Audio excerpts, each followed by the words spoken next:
ladies and gentlemen, the honorable judges, respected government speakers, and fellow debaters, I am Maya Sagahara from the Senior High School 11 Garut. As the third and final speaker for the opposition, it is my privilege to consolidate our case and decisively dismantle the flawed arguments presented by the government. Our team has consistently and powerfully demonstrated that while the Panchawalaya values are indeed noble, military-style education is dangerous, ineffective, and ultimately detrimental approach to instilling them in our high school students. The government team has attempted to paint a rosy, naive picture of military-style education, dividing it as merely a fun program of discipline and teamwork. They have deliberately masked the true nature of this system, which is, as my teammates have meticulously shown, promotes blind obedience, carries a high risk of physical and mental abuse, and enables legalized hazing.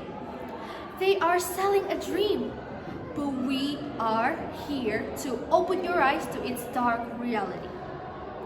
Let us briefly revisit their two fragile arguments. Firstly, the government claimed that military methods build resilience and wonder or courage.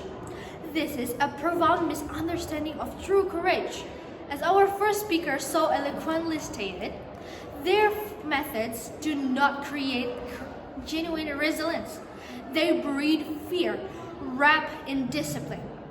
The courage they offer is the courage to endure yelling, not the moral courage to question injustice, to think critically.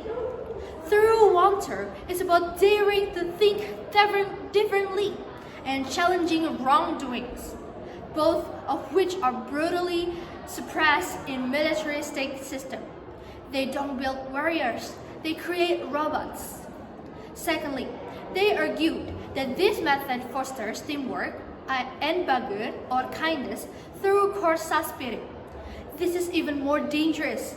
The jiwa korsa they boast about often leads to exclusive and toxic solidarity, fostering an us versus them mentality that is ripe for bullying against anyone perceived as different or weak.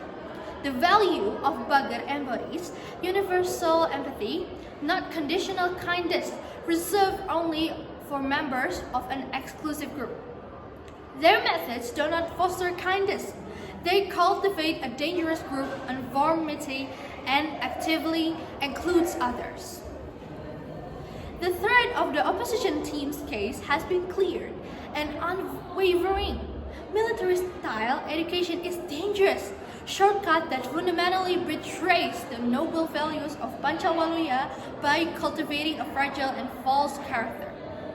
Our first speaker powerfully argued that this method systematically kills critical reasoning, or pinter, and moral courage or wonder, two of the most important pillars for the future of our nations. Education should liberate the mind, not shackle it. The 21st century world demands innovators and independent thinkers. Yet, military education is an anti-intellectual system where questioning is deemed insubordination. It creates memories of rules, not creators of solutions. Our second speakers then expanded on three additional equally critical weaknesses. First, surface-level obedience versus internalized values. Military-style education prioritizes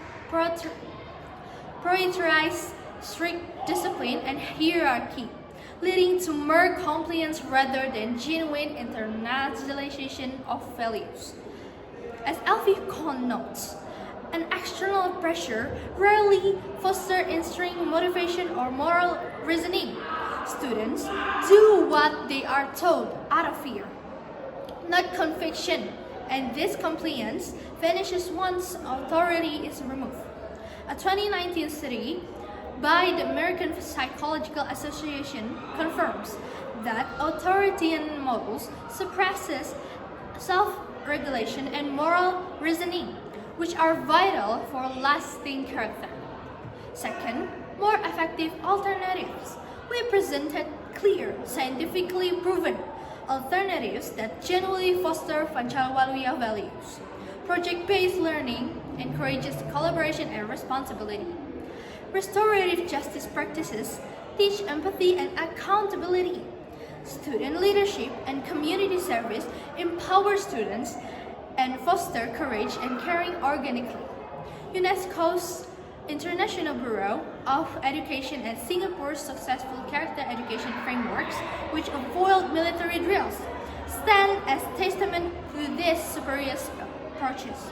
And thirdly, mental risks and creativity suppression. The rigid structure and high-stress environment of a military-style education significantly jeopardized student well-being. The Journal of School Health in 2020 highlights increased psychological distress and burnout in punitive school environments. Such settings also stifle individuality and creativity, crucial skills for innovation in today's world and emphasized by the OECD skills for 2030 framework. So, the government team's simple, detailed explanation of their roles of supporting Pancawaluya, while sounding beautiful, is profoundly naive while applied military-style education. Their proposed solution for Pancawaluya values are superficial because they ignore the fundamental harm caused by military methods. They learn accountability to a superior, but less about accountability to their own conscience and independent ethical judgment. Thank you. And without hesitation, we reject this motion. Thank you.